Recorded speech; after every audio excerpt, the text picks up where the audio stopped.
The galaxy had not heard a human signal for more than 2 centuries. Many believed humans no longer existed. Their planets were gone, their colonies burned, their leaders erased from history. So the Vorthan Empire ruled freely. Their fleets expanded, their banners spread across trade lanes, and their commanders told a single story to their young soldiers: humans disappeared because they were weak. Every cadet learned it. Every diplomat repeated it. Every commander believed it, until one silent night near a collapsed star. Commander Revian stood on the flagship bridge with his crew. They were stationed to secure the abandoned sector before transforming it into an energy harvesting field. The zone was officially labeled Dead Space. No species lived here. No ship crossed here. No signal ever came from here. Sensors swept the empty darkness. Revian waited for the report. "Nothing unusual, Commander," the technician announced. But the technician reported too early. A strange distortion appeared near them, not in front, not behind, but directly above the Vorthan fleet. Space looked like water shaking under invisible wind. The crew leaned closer to screens. "Is that gravitational turbulence?" someone asked. "No. It's not natural," said the chief analyst. "Something is trying to stabilize." Revian frowned. His instincts whispered a warning, but he ignored it. The distortion grew larger. First, it looked like fog. Then, it looked like metal shining beneath liquid glass. Then, all at once, it snapped into shape, and every soldier on the bridge stood still. A ship. A ship that did not belong to their empire. Its hull was coated in black plating that absorbed all light. The metal was old, ancient, yet untouched by decay. Blue lines glowed softly across its surface, the type of energy signature no one had seen for more than 2 centuries. The Vorthans scanned it instantly, but the results arrived blank. No material trace. No registry ID. No shield configuration. "Nothing matches," the analyst whispered. Revian narrowed his eyes. "Try communication." They opened a wideband signal. Static came first, then silence. No answer. The ship floated like a shadow that did not care. "What is its size?" Revian asked. The technician swallowed nervously. "It's smaller than our flagships. More like old Terran scout class." Terran. Someone whispered the forbidden name. The technician looked down, afraid. Revian stared at the ship again. In training simulations, human ships were always shown differently: silver, sharp, high-tech. But this ship looked ancient. Older than war. One officer laughed quietly. "Maybe it's abandoned. Maybe it's a museum piece." But his voice trembled as he spoke. Revian ordered 3 escort ships to approach. The escorts moved carefully, weapons online, scanners blinking red. The mysterious vessel remained still, facing them like an unblinking eye. Every second, the Vorthan escorts moved closer. Their readings fluctuated more. "This ship is wrong," one pilot whispered over radio.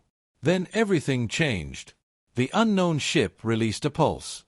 No explosion, no heat, no noise. Just a gentle wave of blue light spreading outward like ripples across the void. The Vorthan escorts froze mid-flight. All their engines shut down. Shields collapsed. Their lights died. Their crews shouted through the comms. Nothing worked. Revian stepped forward in disbelief. "What just happened? Why did our ships shut down?" Before anyone could answer, the mysterious ship activated its external lights. Across its hull, old human letters began glowing, ancient letters that no Vorthan had seen in real life. "Vigilant." And below that, "Expedition Guard." One historian officer gasped. That group was destroyed at the colony wars. They died 200 years ago. Revian felt a chill run through his spine. Why would a dead fleet appear? How could a dead fleet return? Then the ship finally responded with a signal. A small, simple transmission. Not a speech, not a threat, only a message in 3 words. "We have returned." The message repeated 3 times. Every Vorthan on every ship received it. Some tried to decode it. Some wanted to block it. But no one could avoid hearing it. The unknown vessel did not attack. It only hovered in silence, letting its 3 words echo across the fleet. Suddenly, the stars did not feel empty anymore. Humanity was not extinct. Humanity was not erased. Humanity had come back. And the Vorthan fleet realized something terrible. They were the first to witness humanity's return. And they might be the first to regret it. The Vorthan fleet remained frozen in shock. Their 3 escort ships still drifted powerless, lights dead, crews panicking inside. Commander Revian demanded full scans, communication links, backup signals, but nothing responded. Systems behaved as if someone had removed their internal cores without touching the ships. The mysterious Terran vessel finally activated something again. This time, a visual broadcast. A screen opened on every alien ship automatically. The crew never connected. They did not accept any transmission request. Yet the screen appeared like it had always belonged there. A man appeared. A human. He stood inside the unknown ship like someone standing inside a grand hall of silver and shadow. He wore a dark uniform with golden lines on the shoulder showing rank. His face carried scars beneath his left eye, old wounds, not fresh ones. No fear, no anger. Only calm. He looked directly into the transmission camera. "I am Captain Rowan Hale," he said. His voice was deep but steady. His presence did not feel like someone discovering the galaxy. It felt like someone who once owned it. Revian forced himself to speak. "How did you power down our fleet?" Rowan ignored the question. He looked around as if inspecting every Vorthan officer through the screen. "You stand here on territory that does not belong to you," he said. "This sector once held the Terran Frontier Beacon." Frontier Beacon. A few officers recognized the name. It was part of Old Earth expansion. A place humans once claimed before they vanished. One Vorthan commander stepped forward angrily. That beacon was destroyed. Humans could not defend their borders. That is history. Rowan smiled. The type of smile that did not show happiness, only memory. "That beacon was abandoned," he corrected. "Abandoned because we left. Not because we fell." Whispers spread through the fleet. The Vorthans had lied to their own recruits. They had erased records. Their council had told everyone that humans begged for peace and were wiped out. But Rowan Hale spoke as if he had lived through it. "You were not strong enough to destroy us," Rowan continued. "You only took land we did not care to keep." Revian clenched his jaw. "What do you want?" Rowan did not threaten. Did not raise his voice. "We want nothing," he said plainly. "We are simply reclaiming what was left." His ship glowed once more, and every Vorthan scanner came alive, not by their command, but controlled by the unknown vessel. A holographic map filled every screen. Hundreds of star routes. Thousands of territories marked with Terran insignia. Not abandoned. Not forgotten. Just hidden. "You claim we vanished," Rowan continued. "But darkness is not absence. It is preparation." The word sounded like a warning. Revian tried to gather courage. "Your people do not exist. Your civilization died." The human captain lifted his wrist device and projected ancient records. Every Vorthan officer stopped breathing. The records showed archived military files containing names of Vorthan officers still alive today. Secret files their empire had kept locked for centuries. Files humans should not have. Files that revealed war crimes and erased colonies. "Our first outposts never surrendered," Rowan said. "They simply shifted beyond your map's edges." An officer whispered, "They never died. They migrated." Rowan nodded. The Terran Guard was not defeated. It was reborn. Revian tried one last attempt at control. "Your ship is alone. Your people cannot return from extinction." Rowan paused. His expression turned colder. "You believe there is only one ship." No one moved. No one spoke. Then he leaned closer to the screen. "This is not the Terran fleet," he said quietly. "This is only our observer. Observer. Not battleship. Not war carrier. Not frontline vessel. Only an observer." The Vorthan fleet felt pressure in their chests. If an observer could shut down an entire battle group, what could a Terran warship do? Rowan turned his head slightly, as if someone behind him was speaking. Then he looked back at the fleet. "You have 1 hour to depart," he said. "Leave this sector untouched. The fallen frontier rises again." Revian tried to speak, but the transmission ended. The screen faded. The human ship did not disappear. It just sat there, silent, waiting. 1 hour. One choice. The Vorthan fleet knew that night that something had changed forever. Humans were not a memory. Humans were coming back. And they were nothing like the ones history described. The countdown had begun. 1 hour. 60 minutes. Every Vorthan officer scrambled across the bridge, sending urgent messages to the Empire's High Council. No one knew what to do. If they withdrew, it would mean admitting weakness. If they remained, they might face something unknown, something beyond their technology. "Commander, orders," the tactical officer asked. Revian stood still. He thought of pride. He thought of reputation. He thought of the Empire watching. "No ship under my command retreats," he said. Pride over survival. A dangerous decision. The fleet tightened formations. Power cores reached maximum charge. Their strongest shields activated. They aimed their cannons at the Terran ship that still floated silently. "Clear communication channels," Revian ordered. "We give no room for intimidation." Across the fleet, weapons locked on target. But the human ship did not move, not even slightly, as if the Vorthans were children pointing toys at something they could never hurt. Then, at the 30-minute mark, the Vorthan admiral arrived in a hologram transmission. A large figure wearing ceremonial gold plates and a crown-like crest. "Commander Revian," he said in a stern voice, "fire at once. We do not negotiate with ghosts." Revian nodded and relayed the order. Thousands of cannons lit up. The galaxy turned white. Beams crossed space. Missiles streaked forward. Impact waves formed glowing rings. And the Terran ship did not even flicker. The weapons did not explode. Instead, everything dissolved mid-flight. Every beam melted into blue dust. Every missile disassembled itself into tiny particles, as if time reversed only for them. "What happened?" the weapons officer screamed. "The physical nature of our ammunition has been altered," an engineer shouted. "It never reached the target." Silence struck the bridge.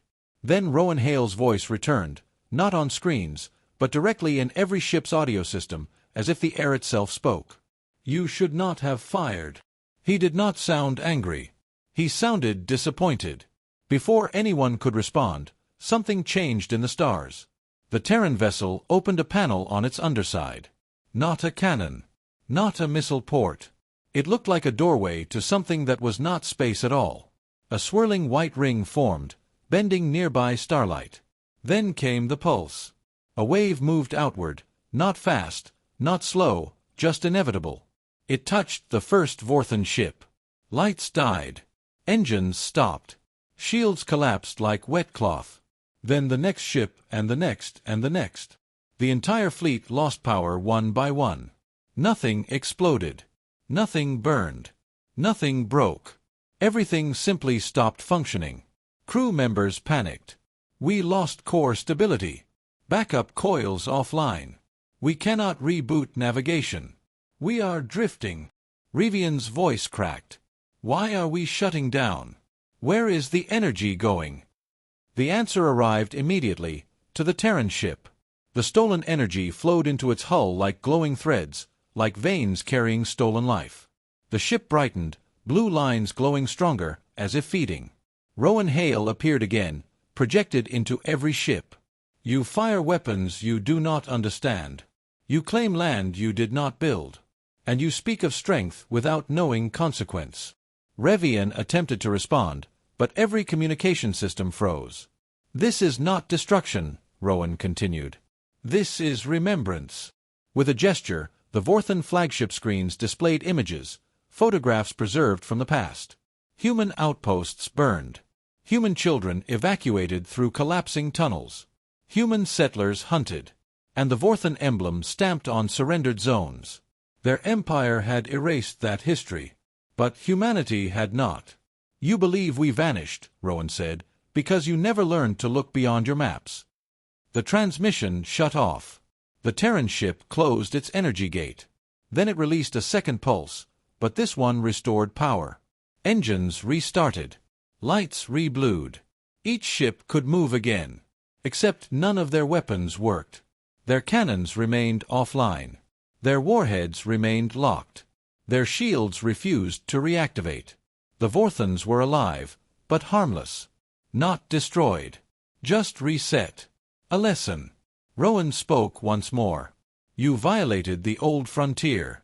You awakened something older than war. Today we do not punish. Today we remind. Then the Terran ship prepared for jump. No warp tunnel. No hyperdrive. Just a flash of bending light. Rowan's final words echoed through every hull. Next time, send diplomats. Not soldiers. The Terran ship vanished. No trace. No signature. No clue where it traveled. Only silence remained. The Vorthon fleet sat floating in space, weaponless, speechless, beaten without being struck. Finally, the Admiral whispered, "The stories were true." And that truth spread across every ship. Humans were not gone. Humans were not weak. Humans had evolved beyond war. And the galaxy had witnessed their final regret. The Vorthon fleet floated in disbelief, humbled in a way that no written punishment could ever deliver. Their ships drifted slowly, recovering only enough basic systems to keep life support steady. Engines hummed. Lights flickered faintly. But weapons, shields, and tactical systems remained permanently offline. Every officer spoke in low voices, like they feared being heard by something still watching. Revian tried restoring communication arrays, but even those responded with restricted access codes, codes that did not exist in any Vorthon database. The humiliation of being defeated without a single casualty was heavier than destruction. "What do we tell the Council?" someone whispered. "No one will believe this," another said. Revian stared at the dark space where the Terran ship had vanished, still waiting for something, anything, to reappear. It did. Not a ship. Not a signal. A projection. A giant holographic sphere appeared beside their flagship, a star map extending from the void itself, not from any device the Vorthons controlled. Gasps filled every bridge. The map was alive, rotating, shifting, expanding like the galaxy was breathing. Thousands of star routes lit up, each one marked with glowing silver lines under one emblem. The Terran symbol. A single, ancient human crest. The map zoomed in on one particular region. The Frontier Beacon Territory. A voice followed, not Rowan Hale's, but a woman's. Soft but unbroken. Recorded message. 241 years ago. Archive Channel 73. Her voice sounded old but clear. This territory is no longer safe. Beacon routes will shut down. Remaining citizens will migrate beyond neutral space. If Terran descendants return one day, activate the archive. They will know what was taken. A cold wind moved inside every Vorthon heart. This was not an invasion. This was a return. A return to something that once belonged to them. The recording continued. For those who encounter this message, know this. Humanity has not fallen. We are simply elsewhere. Elsewhere. No coordinates. No boundary. No ending. Just beyond. The projection faded and was replaced by something else. A transmission code readable only because the Terran ship had forced their systems to decode it. What they saw was a list. A long, expanding list. Names. People. Terran citizens. Colonies. Lost fleets. Dates of evacuation. Coordinates of escape corridors. Every name represented someone Vorthon records declared extinct. But here, they were not extinct. They were catalogued. Preserved. Protected. Revian felt something heavy inside his chest. Not fear. Guilt. His empire had lied, not only to the galaxy, but to their own children. Suddenly, the hologram shifted again, displaying one more message. This one in Rowan Hale's voice, recorded before he left. Do not worry. No fleet follows. No army comes. Humanity does not seek war. The Vorthon crews exhaled. But Rowan did not finish. His voice strengthened. "We do not come for territory. We do not come for revenge. We return to prepare the galaxy for what is waking." An icy silence swept through every ship. Waking. What was waking? Rowan concluded. Once, humanity was your warning. Now, humanity becomes your shield. The recording shut off. The projection collapsed. The stars returned to their quiet state. Hours passed. Ships rebooted gradually, but weapon systems stayed dead, fully locked, disabled not just by force, but by knowledge they did not understand. Eventually, long-distance communication returned. A message from the Vorthan Council arrived. "Return immediately. Do not speak of what occurred." Orders were given. The fleet turned away, engines trembling, leaving that sector like a funeral procession. No one looked back. No one dared. Only Revian looked one more time at the empty coordinates, hoping the Terran ship would appear again. But the space remained still. Weeks later, rumors spread. Some said human ships were seen along forgotten trade lanes. Some claimed a Terran ambassador appeared in outer colonies, offering peace treaties. Some believed humanity did not rebuild alone, but rebuilt alongside something older. What was true and what was rumor no longer mattered, because everyone shared the same realization. Humanity did not return to start war. Humanity returned because something was coming. Something big. Something rising in places no empire dared to map. And every species whispered the same quiet warning across their networks. If a Terran ship ever decloaks beside you, stand down. Because that day, the Vorthan Empire learned something they would never forget. Humanity had not been hiding in weakness. They had been waiting, watching, preparing for something far worse than any empire. And the galaxy was not ready. Not even close. The Vorthan fleet limped home like wounded animals. Their weapons remained dead. Their pride lay in ashes. But the worst wound was invisible, gnawing uncertainty about what Rowan Hale had meant by "what is waking." Commander Revian stood before the Imperial Council, stripped of his rank.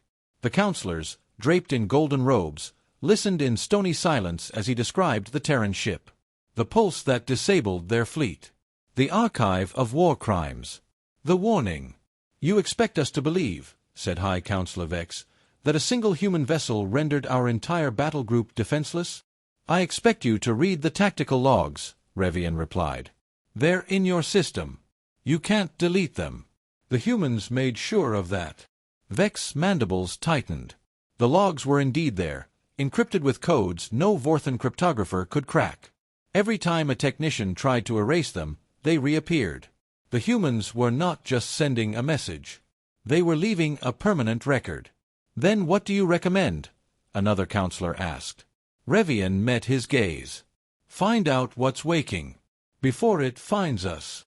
3 months passed.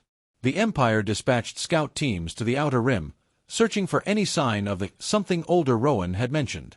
Most found nothing. One found a relic. The research vessel Inquiry was investigating a dead star when its sensors detected an anomaly, a structure embedded in the crust of a frozen moon. Not natural. Not Vorthan. Not any known species. The team drilled through layers of ice and discovered a chamber sealed for millennia. Inside, carved into black stone, were symbols that predated every known civilization in the galaxy. And at the center of the chamber, a single message in Galactic Standard, a language humans had helped create. "The Devourers sleep. Do not wake them. We could not stop them. We only delayed." Beneath the message, a list of species who had tried. Species who had fallen. Species whose names appeared nowhere else in galactic history. And at the bottom of the list, carved last, with fresher marks, humanity. Status: surviving. Mission: warning. The Inquiry transmitted its findings before the moon collapsed. The data reached Vorthan space hours later. The Council convened in emergency session. Revian, now reinstated as a tactical advisor, stood before them again. "The humans didn't vanish," he said. "They've been watching the Devourers. Waiting. Preparing. And now they're coming back because the Devourers are waking up." High Councillor Vex's voice was barely a whisper. "How do you know?" Revian activated the holographic display. Because the human ship didn't just leave us a message. It left us a map. The star chart appeared, the same one that had materialized after the battle. But this time, it showed something new. A darkness spreading from the galactic rim. Slow. Inexorable. Hungry. They've been tracking it for centuries, Revian said. And now it's almost here. The council chamber fell silent. Outside, the stars shone as they always had, cold, distant, indifferent. But for the first time in the Empire's history, the stars looked like something to fear. Far across the galaxy, the Vigilant drifted in the darkness between systems. Captain Rowan Hale stood on the observation deck, watching the same stars. His crew moved quietly behind him, scientists, engineers, soldiers, all human, all carrying the weight of a secret their species had guarded for generations. "Captain," his communications officer called out, "the Vorthons have found the archive." Rowan didn't turn. "And they're scared, as they should be." He nodded slowly. "Send a second transmission. No threats. Just coordinates. The nearest refuge station. Tell them we'll share what we know, if they're willing to listen." "Sir, do you think they will?" Rowan looked at the spreading darkness on his own tactical display. The Devourers were not a myth. They were not a legend. They were the reason humanity had gone silent. The reason they had hidden. The reason they had spent centuries preparing. "They'll listen," he said. "Because if they don't, there won't be anyone left to ignore us." The Vigilant turned and burned toward the next beacon. The next warning. The next species who would learn that humanity had never been extinct. They had been standing guard. And now, the guard was calling for reinforcements. The galaxy was about to learn the truth, and the truth was more terrifying than any myth. Because the monsters weren't coming. The monsters were already here. Humanity just hadn't been able to stop them alone. They needed help. And they were done waiting. The Vorthon Empire did not share the warning. Not at first. High Counselor Vex ordered the archives sealed, the findings classified, and the scout teams silenced. "Panic will not help us," he told the council. "Knowledge is power only if we control who has it."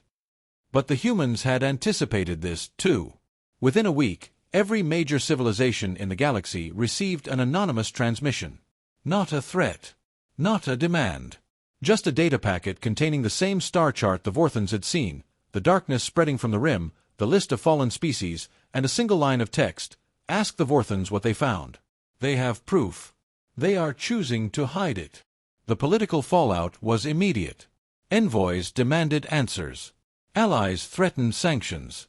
Within a month, Vex was forced to release the archive to the Galactic Council. The Council convened in emergency session. Representatives from over 300 species filled the Great Hall, their holographic projections flickering in the dim light. For 3 days, they argued. Some demanded proof that the Devourers were real. Others insisted humanity was fabricating a threat to reclaim power. A few, the oldest species, the ones who remembered the human wars, sat in silence, their faces pale with dread. On the 4th day, a new signal arrived. Not from the Vigilant. From somewhere deeper in the dark. "You have found the archive. You know what is coming. Now you must decide, face it alone, or stand with those who have been preparing. We will be at the Forge Station in 7 days. Send your representatives. Come unarmed. Come honest. Or do not come at all." The message was signed with a single word: humanity. Commander Revian was appointed as the Vorthon envoy. Not because the Council trusted him, because he was the only one who had seen the human ship and survived. He traveled to Forge Station alone, as instructed, aboard a small diplomatic vessel with no weapons. The station was old. Older than any Vorthon record.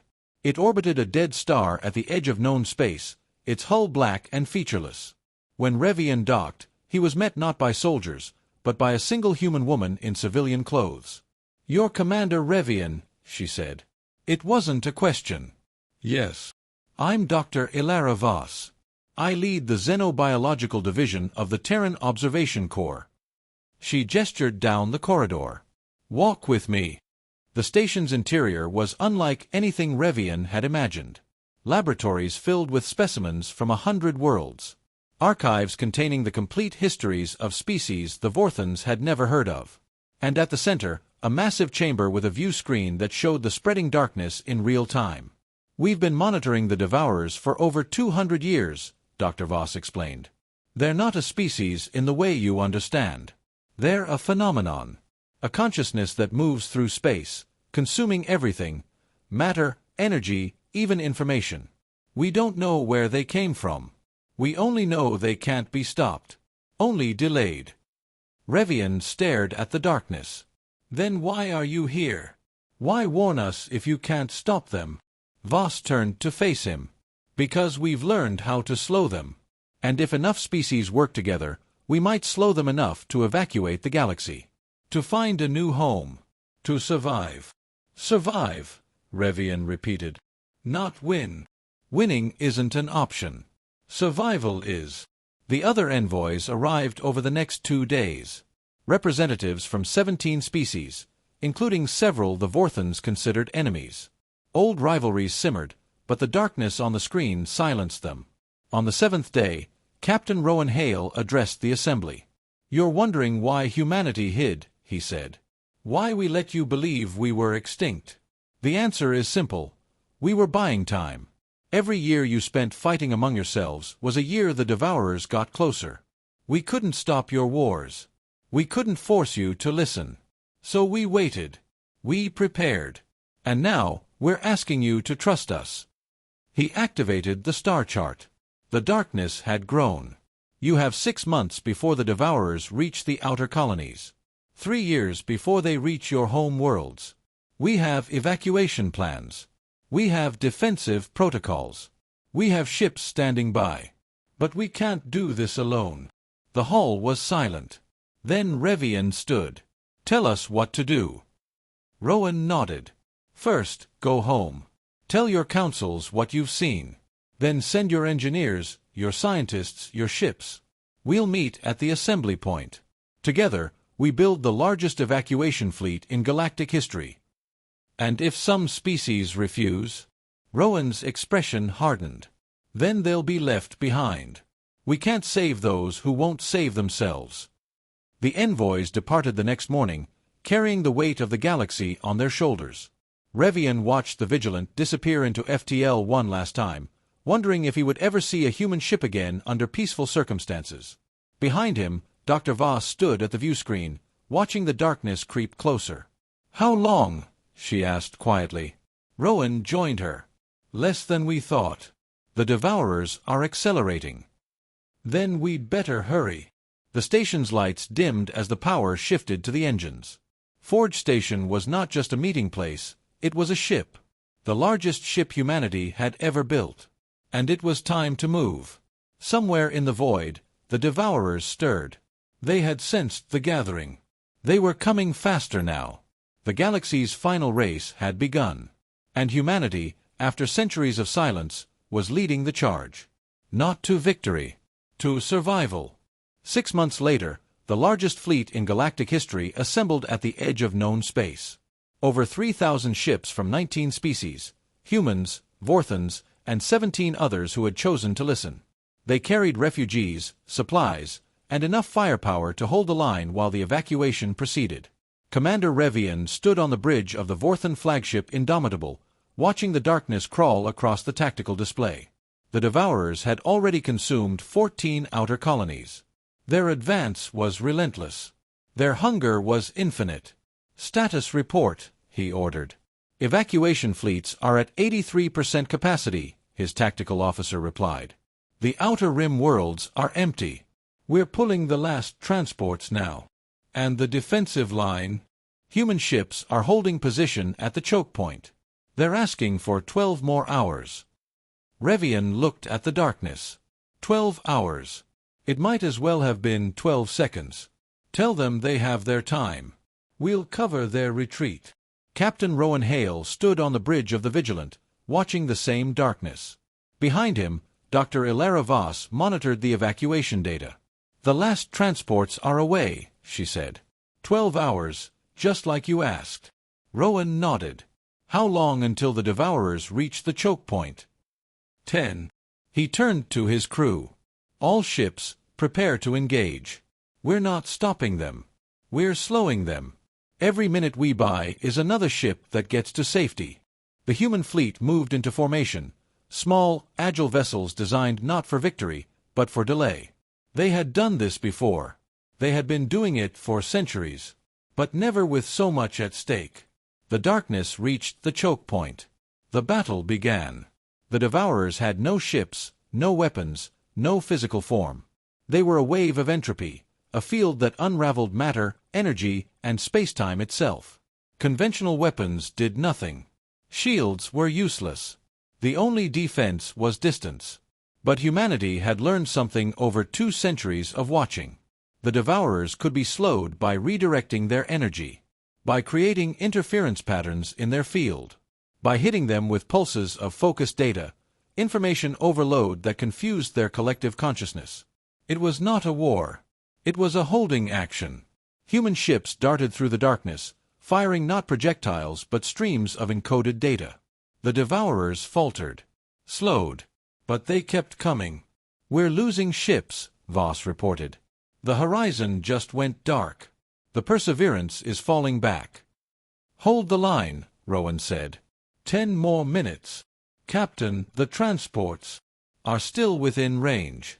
We hold." On the Indomitable, Revian watched the human fleet take hit after hit. Ships that had been ancient when his grandfather was born were burning in the void. But they did not retreat. "Commander," his tactical officer said, "the last transports are clear." Revian looked at the darkness, at the human ships still fighting, at the distant light of the evacuation fleet, already jumping to safety. "Send a message to Captain Hale," he said. "Tell him we're coming in. Sir, our weapons are useless against the Devourers. Then we'll be useless together. Full speed ahead." The Vorthan fleet surged forward, joining the human line. Other species followed. Ships that had been enemies for centuries now fought side by side, buying time for people they would never meet. Rowan Hale saw them coming. For the first time in 200 years, he smiled. "All ships," he said, "fall back. We've done enough." The fleet retreated together, jumping to safety as the Devourers consumed the empty space behind them. They had lost ships. They had lost people. But they had saved millions. And they had learned something. Together, they could slow the darkness. Perhaps one day they could stop it. The evacuation fleet gathered at a distant nebula, far from the Devourers' path. Refugees filled the ships. Engineers worked around the clock to repair the damaged vessels. And the leaders of 19 species met in a makeshift council chamber. Revian stood beside Rowan Hale, looking out at the gathered representatives. "We lost a lot today," Revian said. "But we gained something, too. We gained each other." Rowan nodded. "The Devourers will keep coming. We can't stop them. But we can outrun them. We can find a new home, together." The vote was unanimous. The Alliance of Survivors was born. Years passed. The Devourers consumed the old galaxy, system by system. But the Alliance kept moving, kept building, kept surviving. They found a new spiral arm, untouched by darkness. They built new worlds, new cities, new lives. And every child born in the new galaxy learned the same story. The story of the species who hid for centuries, watching. The species who returned to warn everyone else. The species who fought not for victory, but for survival, and taught the galaxy that survival was enough. Commander Revian lived to see the first city rise on the new homeworld. He died an old man, surrounded by friends from 19 species. Captain Rowan Hale disappeared into the stars, still watching, still waiting. The Devourers were still out there. The threat was not gone. But humanity had not been defeated. They had simply moved elsewhere. And somewhere, in the darkness between galaxies, a single Terran ship kept its vigil. Because the warning was not over. The Devourers were still waking. And the galaxy would need to be ready. This time, they would not face it alone. The new galaxy was not empty. The Alliance of Survivors had grown to include over 40 species. They built trade routes, shared technology, and raised children who had never known the darkness. But they never forgot. Every year, On the anniversary of the evacuation, they held a ceremony. They lit candles for the lost. They told stories of the old worlds. And they listened to a single recording, the one Captain Rowan Hale had left behind before his ship disappeared into the void. "We are not gone. We are simply elsewhere. If you ever need us, light the beacon. We will hear it. We will come. This is our promise." No one knew where the Terran fleet had gone. Some said they were watching the Devourers, tracking their movement, preparing for the next phase. Others said they had found a way to fight back, to slow the darkness permanently. A few whispered that they had become something else, guardians of the edge, keeping watch over the void. But every child knew the rhyme. Every elder recited it. Every ship carried the old frequency. In shadowed space where no stars burn, call the Terran and they will turn. Commander Rivian's granddaughter, a young officer named Sarah, stood on the bridge of the Indomitable II, watching the stars. The alliance was strong. The worlds were prosperous. But sometimes, late at night, she wondered if the humans were watching. If they were proud of what the galaxy had become. Then one night, a signal came. Not from the darkness. From the edge of known space. A single pulse on the old frequency, followed by a voice she had never heard but instantly recognized. "This is Captain Rowan Hale. The Devourers have turned. They are moving away. The galaxy is safe, for now. We will continue to watch. Continue to wait. But you no longer need to run. You have a home. Cherish it." The transmission ended. Sarah stood frozen, tears streaming down her face. She never saw a human ship. No one did.